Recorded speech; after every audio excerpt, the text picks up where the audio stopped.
Hey guys, it's Heather from H&P Artistry here, and I am ready to make a children's soap. It's called Children's Room from Rustic Escentuals. Let me get my little sample bottle to show you guys. There we go. It's Children's Room. And I'm using my regular soap recipe. I've already added the Kaolin Clay. There's no cream in this particular recipe. It is just my basic oils and soaps. All right, you guys, so let's go ahead and pour the lye in. I'm gonna strain it because I've got just a little bit of lye lint in here. Don't want it to splash up.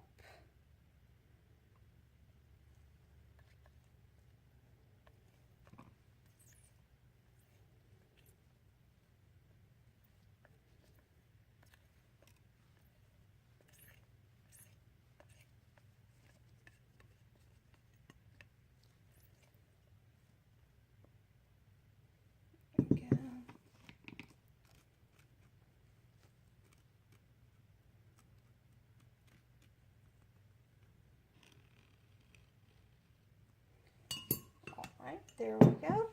And now we will blend it up.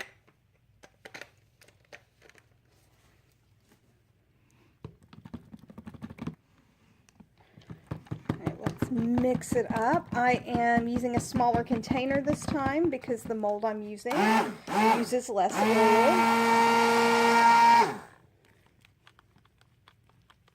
Turn it down just a little bit.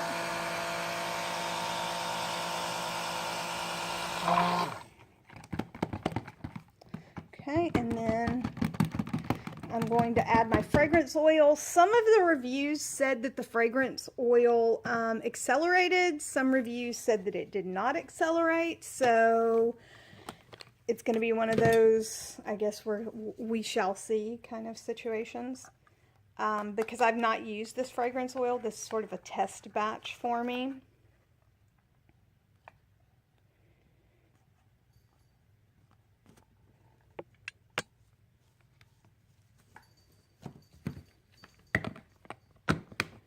But if it works, I will be making it in bars as well because it really does smell like baby soft perfume. I know it was kind of an 80s thing back in the day.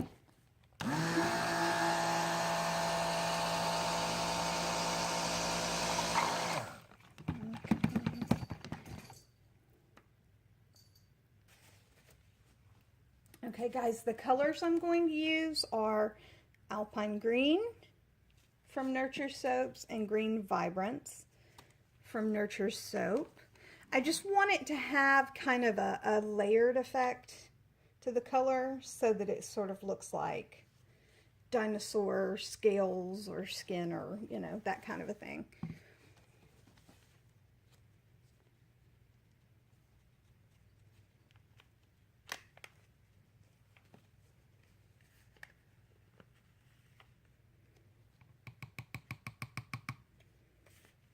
This is the Green Vibrance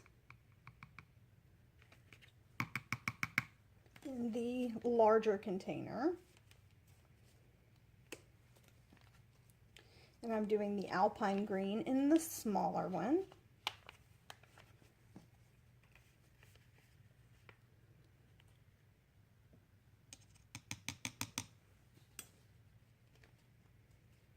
Now, so you guys can see the mold that I'm using.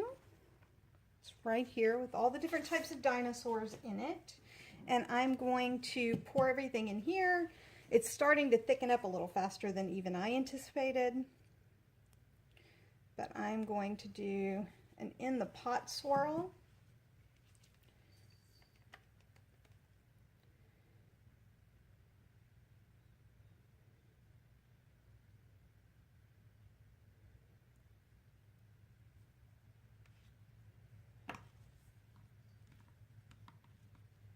To give it sort of speckles.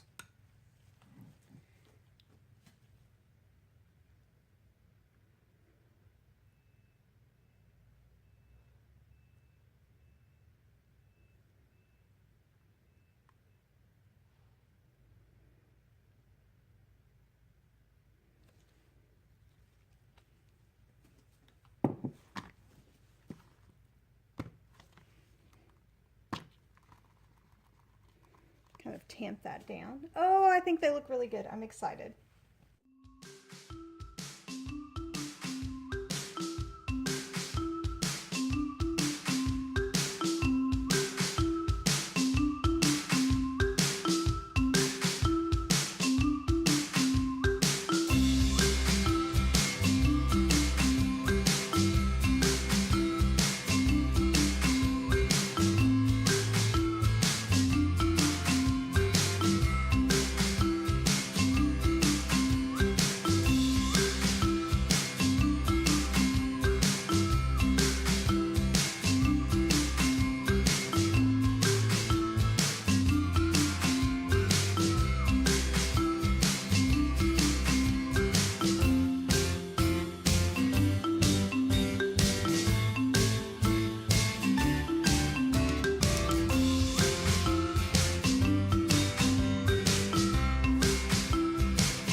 Scraping down all of my containers.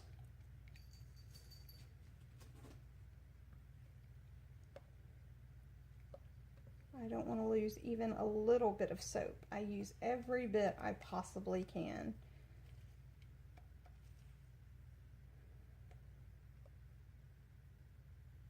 It makes washing dishes much easier later.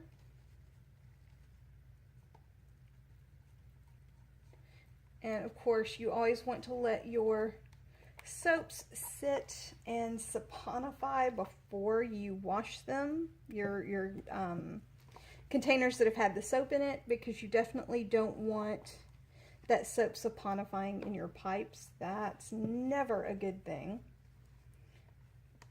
I've heard crazy disaster stories about soaps and oils saponifying in pipes or in septic systems and septic tanks and things like that, and that's just terrifying to me. That is an expense that I do not want to have. I had someone ask in a video on Facebook what I cover my work surface with, and it is freezer paper. The same thing I line my molds with, my wooden molds. So I just use that same freezer paper for my work surface, and that way I can keep it clean, but when I am done, I can throw it away, and I'm not worried about if any lye spills on my countertop space or anything like that. I would like to one day have stainless steel countertops. I think that would, stainless steel, I think that would be fantastic. But until that day, I'm going to stick with freezer paper. As you can see here. And then I will come back and show you guys the unmolding tomorrow.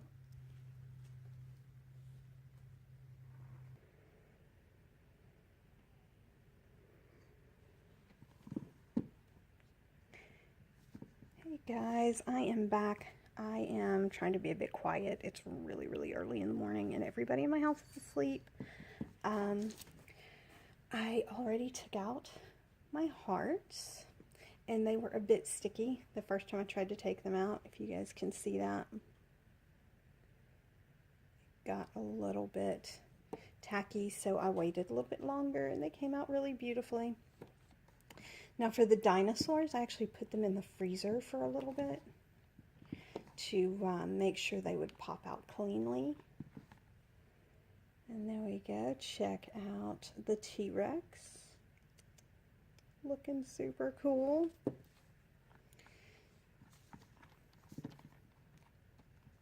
If you put them in the freezer just for a couple of minutes, than in a silicone mold, then you'll get a better release.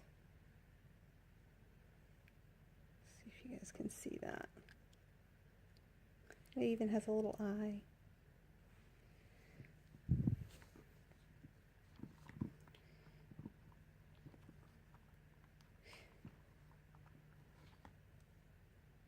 Okay, I really like the swirls. The swirls worked out.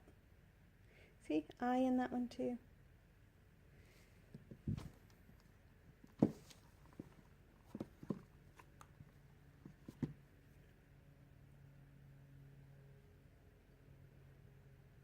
See, now I have two long necks.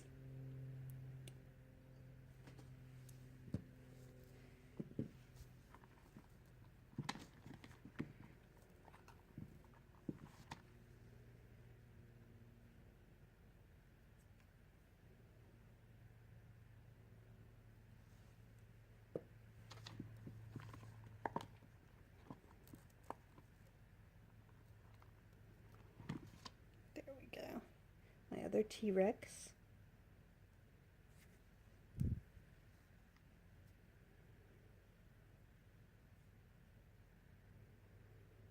Those colors, I was worried as it was saponifying, they started to look like they were all the same color and you couldn't see the stripes, but you can, so yay! Really happy about that.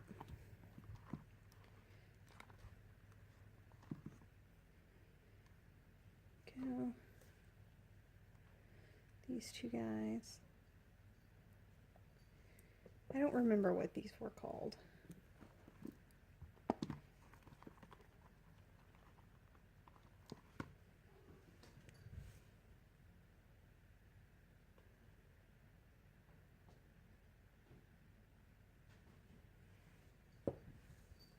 But I'm going to call these Dino Want to Play. And here, of course, the samples. Now let's move the sample soaps over here. I'll show you guys how I stamp my sample soaps. I made my own stamp. I used a large tongue depressor and stamps to make my own for stuff like this. And I marked off where the actual stamp is. Ooh, I pressed too hard. There we go.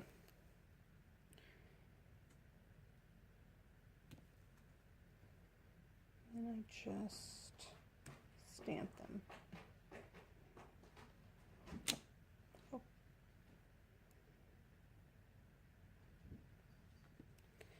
And this way, each of the little samples has H&P on them. And I have different types of samples. I have cold process samples, but I also have glycerin soap samples like melt and pour. And I use little melt and pour hearts inside of bath bombs. You can see that. And then this one will end up being my little tester soap when they're fully ready to test out and to check my bubbles and all that good stuff. I'll use that one for it. And when these are a little bit more saponified or cured, I will take my stamp and I will stamp the back of each one. But I want to wait until they're a little bit more solid, have less water in them to do that. But this is it so far. I'm really very, very pleased with how the dinosaurs came out. So this is it, the Dino Want to Play soap, made with Children's Room from Rustic Escentuals and with 2 different greens from Nurture Soap. This is Heather from H&P Artistry, wishing you luck, love, and a really great day, guys. Bye.